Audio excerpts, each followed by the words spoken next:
Hello everyone, I'm Heather.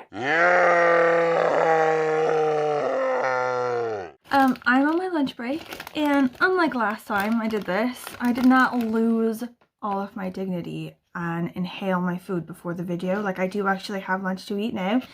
It is Cafe Nero's vegan festive feast sandwich. So I'm super excited about this. But it has me thinking now, so with my festive cup and my festive vegan sandwich, who's doing Vlogmas this year? It's made me think, shit, it is hell late in November and it's almost Vlogmas time, and I don't know if I'm doing that or not. Like, first of all, who's doing it? Are you doing it?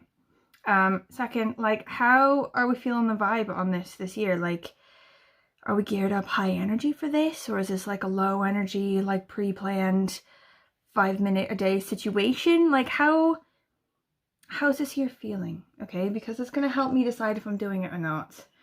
Like, I don't want to be, you know, like after September and I sort of just like annihilated myself. I don't want to do that again. But also, I do quite like a Vlogmas. I like to watch a Vlogmas. Do like to participate. It's nice. I don't know, haven't decided. Anyway, don't know what's in this, mind, but I think it's supposed to be like fake turkey or something. Yeah, that's good. That's fresh, yeah. So for November, I have been dipping in and out of Nonfiction November and also the Skoden readathon, like an Indigenous readathon. And I wasn't sure how much time or energy I'd have to sort of devote to these projects, but I have actually been banging into it. I've been doing pretty good so far, considering like what I thought I would get to. But first I had to finish my like Halloween-y type books that I'd already started in the end of October. So those two, one of them was Fairy Tale by Stephen King, and the other one was like a kid's sort of one. It was like, wait, what's the name of that one? Greta and the Ghost Hunters by Sam Copeland. So that one was cute. It's like a middle grade one, you know, like for 12-year-olds. And it was basically about Greta, who lives in this house, and she's had an accident where she was dead for like 4 seconds, you know, like, and then now after that she can see ghosts, and she finds out that her grandmother, who's always thought that she could see the ghost of her husband, so the grandfather, Greta finds out that the grandmother can't actually see the grandfather, because now she can see the ghost of the grandfather, and it's clear that the grandma can't do it. But she's trying to use the ghost of grandpa and also these other 2 ghosts in her house to convince her parents not to send her grandmother to a home, you know, to sort of like keep the grandma in the house. And it's sort of cute. It's a cute idea. And also, like, Greta herself after her accident is afraid of outside. She's afraid to sort of leave and sort of interact with the world. She's sort of a bit like skittish now, and there's like an element of that in the story, and I quite like it. Like, it was like maybe a bit boring, and I feel like weird saying that about a kid's book, because loads of people would just be like, but it's for 12-year-olds. Like, how can you critique a book that's for 12-year-olds when you're not 12? But loads of books for 12-year-olds are just banging. They're amazing, and I feel like this one, even if a 12-year-old was reading it, they'd find it a bit boring in parts and a bit sort of simple. But I don't know, it was a cute sort of Halloween-y type romp. It was okay. The other one, Fairy Tale by Stephen King. So I love Stephen King, and I'll never say a bad word against him, okay? Because he is a genius wordsmith, okay? He's got his finger right on the pulse of America. He gets us, obviously. However, this book was fat as a boarding house cat, basically like a doorstop, way too many pages, and also like just basically a 3-star like read in the end.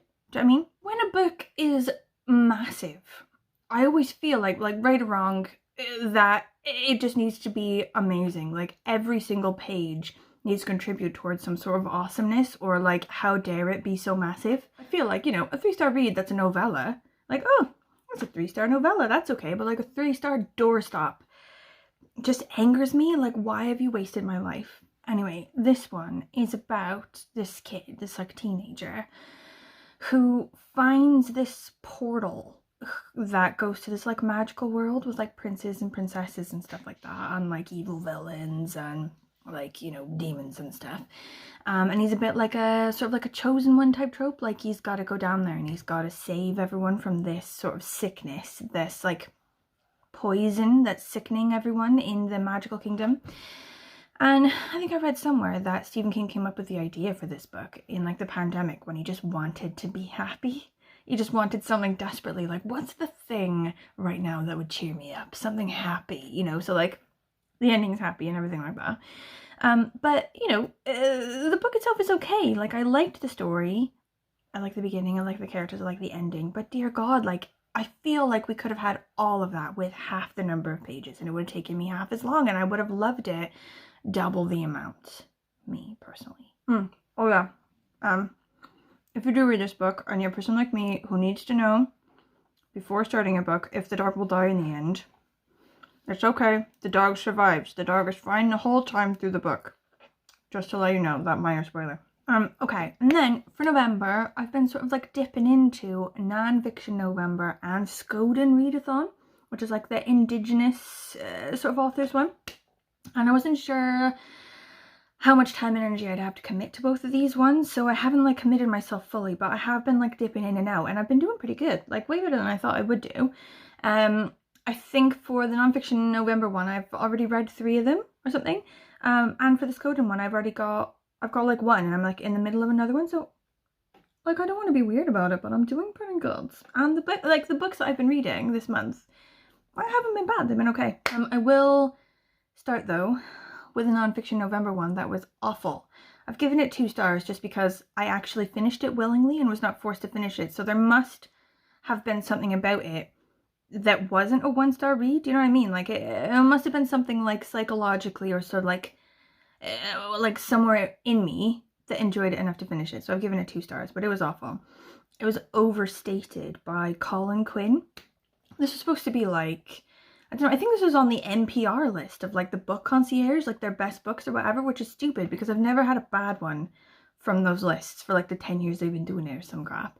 But this one, it was supposed to be like really funny roasting of the states, you know? So like all 50 states, you'd sort of mention things about them that were hilarious and just like roast them and then talk about like, you know, messages of unity throughout, you know, like, oh, we're different, but we're like the sum of our differences and blah, blah, crap like that. So I'm in like a bad place emotionally and I'm like, this sounds like what I need, you know? Also, I love random facts about the states and countries and stuff like that. Like I'm a bit of like a social geography nerd, you know? I like that.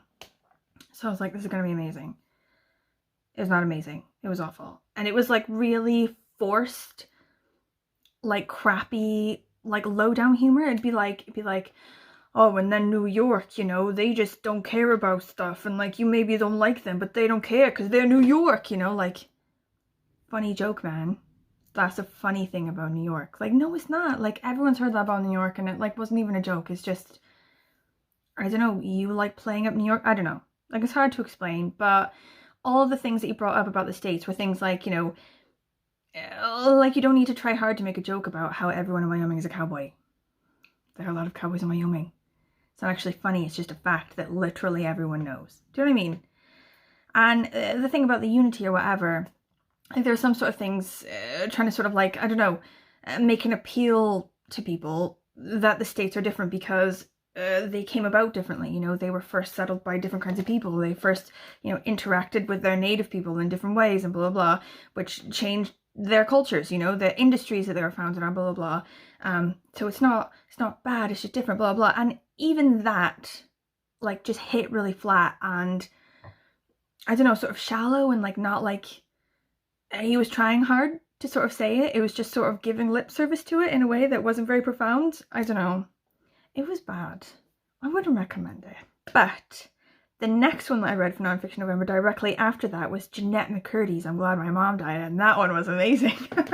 So it brought it way up. So good. So Jennette McCurdy, she was like a child star in iCarly, I think on Nickelodeon or the Disney Channel or something like this, and it was like just after me, I think. Like she's just that little bit younger than me to where that wasn't really something I watched, but I knew of it because I was only just sort of having just aged out of the audience for that show. Anyway, she basically is like talking about her mother being like this really intense stage mom and putting like loads of pressure on her to like do well in auditions so that like to help the finances of the family and stuff like this.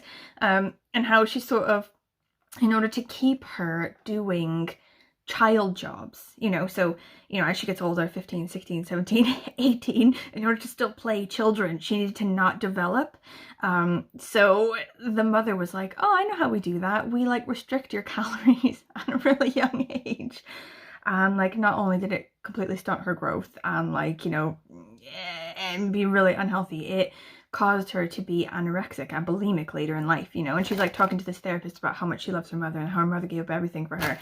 And like the therapist is like, babe, didn't she teach you to be anorexic? You know, and she's like, no, fuck you, shut up. And she like left. Anyway, she now understands that a lot of her unhealthy things have come from her mother. But her mother died like, you know, when she was younger, and she was like in her teens or like 20s or whatever, of cancer.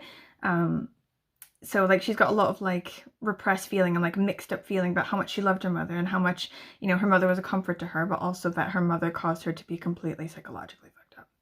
Anyway, I thought it was brilliant. I think Jennette McCurdy's like quite a good author and quite funny, so I enjoyed that. And she was sort of talking about how she never wanted to be an actor, and she won't be an actor from now on. She's completely given it up. Like, it's given her really unhealthy body image. She's not interested, but she is interested in being a writer from now on. So I think this is just the first of many books, and I think I'll read like whatever else she sends out into the world. Like the next one I think will be quite good as well. Okay, the Nonfiction November one that I'm on at the minute is an audiobook, and it's Jessica Simpson's Open book or whatever. And I'm not sure I'm liking it. Like, I'm only maybe like a quarter of the way through, a third of the way through at the minute. And I don't know if I like it. I don't know if I like her, I think, as a person, which is like a problem. Maybe I just find it a bit boring, like nothing. Okay, I feel like the issue is, for a celebrity memoir or a memoir in general, I want it to either be wild, you know, like their life is just crazy and like loads of crazy things happen to them, or I want them to be absolutely hilarious, you know, like everything is just funny as fuck and everything they describe is just brilliantly funny, or I want it to be super relatable, you know, like they're just talking about their normal boring life, but it's hitting all of my normal boring life points as well, like, oh my god, I remember that, you know. And I think for me so far, Jessica Simpson, she's not any of those things. She's not funny, her life is not wild, it's super boring, like really sort of Texas, like Baptist Christian, you know, churchy sort of life. And she grew up and got married to a really normal sort of dude. Like, I know he's in the NFL, but he's still like a really normal sort of dude, and she had really, you know, really normal sort of kids and everything. She says she had like a drinking problem, but like I find that when Americans sometimes say they have a drinking problem, they just basically drink way less than the average British person on a normal day, and then go, oh no, I've got a problem. I mean, like, not to like minimize her struggle, obviously, you know, because clearly, you know, if she has like overcome something huge in her life, you know, I don't want to, I don't know, poo-poo on that, you know, like, you know, go girlfriend, you go. But as far as like me looking for like wild stuff going on in her life, I feel like her drinking problem like isn't like something wild, you know, like I feel like it wasn't really a problem. Like maybe it's just the average British day, me personally, you know. And then also her life isn't really relatable to mine. I think she's like a bit older than me.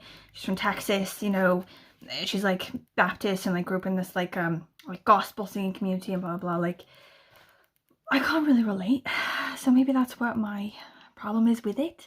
I think a lot of people have said that they really enjoyed it, so maybe I just haven't gotten to the funny bits yet, or like the profound bits. So I have an open mind. I'm keeping it open. Okay, and then that's like Nonfiction November stuff. The other one, the Skoden readathon, I was really hoping that I'd be able to dip really hard into this one, because I've loved Indigithon in the past and I really wanted to sort of hit this one hard. But so far I've only been able to like finish one, the graphic novel one, and then also start another one, which I'm reading on my handsy dancy e-reader. So the one that I finished was Borders by Thomas King. Who was that illustrated by? I'm gonna look now. Natasha Donovan, who I like as an illustrator. Okay, and I read this one on my handy dandy e-reader. I don't know if you can see, but like the art is really cool. It's like the kind of like art in a graphic novel I really like. Basically it's about this girl. She lives in the Blackfeet reservation in Canada, and she moved because her dad is a US citizen. She's able then to move to Utah, and this is sort of before you needed to show a passport to get between the US and Canada at the border. You had to just sort of declare what place you were from, where you're going, like, I'm American, I'm going to Canada, and they'd be like, okay, you can go. So the girl wants her mother and her little brother to come visit her in Salt Lake City, but the mother's like against it. She's like, I don't want to go across the border, I don't want to do that, I don't want to go into America, like what the fuck do they have there that they don't have already here in Canada, blah blah blah. So she finally decides that they're gonna go and see her in Salt Lake City, and she goes to the border, and the person's like, okay, so what's your citizenship? And she's like, I'm Blackfeet. And they're like, oh, that's great, but are you American or Canadian? She's like, I'm Blackfeet. And they're like, oh, okay, well, where do you live? Which side? Canadian side? American side? She's like, Blackfeet side. So, like, she just basically refuses to accept that there's this border that other people recognize. Like, she doesn't recognize it. She's like, this goes through my ancestral land. This goes through my land. Like, this line means nothing to me. And she's sort of saying it to them. And they have to sort of spend the night in their car at the border for ages before they have like this camera crew come, and they're sort of asking them about why they're not able to go into the US or go back into Canada without saying these stupid words like I am from Canada or whatever, and like why it's like that. And as soon as the camera crew comes, like the border guards lose their shit and they're like, this is fine, and they just like let her through, and she sort of wins this battle or whatever. But like, she obviously doesn't win any kind of battle, you know. She's won this tiny thing, you know. I think that's sort of the point. Like, I don't know, but I really enjoyed it. Really enjoyed the art. I really enjoyed the story. I think someone told me that it's based on a poem originally. Oh, strike that. I mean, short story, not poem. Short story. So I'd be interested in finding that, I think. But I don't know. Anyway, the one that I'm working on now at the minute is, it's Red Paint by Sasha LaPointe, the ancestral autobiography of a Coast Salish punk. So I wanted to read this one, but I couldn't find it anywhere here, like at the library or like in the stores or like whatever, or on any of my sort of e-reader type things. But I went home recently to Seattle, right? And I signed up for a new library card at Seattle Library, or like King County Library, so that I specifically could plug that card into the Libby app, not just my Cardiff Library card, but that one as well. And it has opened up a whole universe of new things. Like cousin at Always Doing, she was the one who gave me this brilliant expat tip, right? Because she was in Japan. She was able to tell me that the key to life is having not only a library card where you are, but a library card where you're from as well. And that has changed my life, because there's absolutely loads of things on the Libby for King County Library that I've been trying to get for ages. Anyway, so I haven't quite started that one yet, but I'm super excited to start it now that I'm able to get it on ebook. Anyway, so I'll let you know how that one goes. I literally don't know anything about it, except I feel like, you know, Coast Punk Salish sort of says all the awesomeness it needs to say, so it's clearly going to be fucking amazing. But that's it for now. Okay, so talk to me about Vlogmas, okay? Leave me like comments or whatever. Drop me a message, let me know. How are we feeling about Vlogmas this year? Are we doing it? Are we all in? Are we only partially in? Like, how do we feel? Also, let me know about these books, or like if you're doing these readathons, like how your readathons are going. Okay, it's very important information that I can carry forward into my life. Also, how are you? It's been ages since I've talked to you, I feel like, because I've been a bit on the fritz with the booktubes. But I've missed you. So talk to me, let me know. Okay, I will see you soon. Okay, bye bye.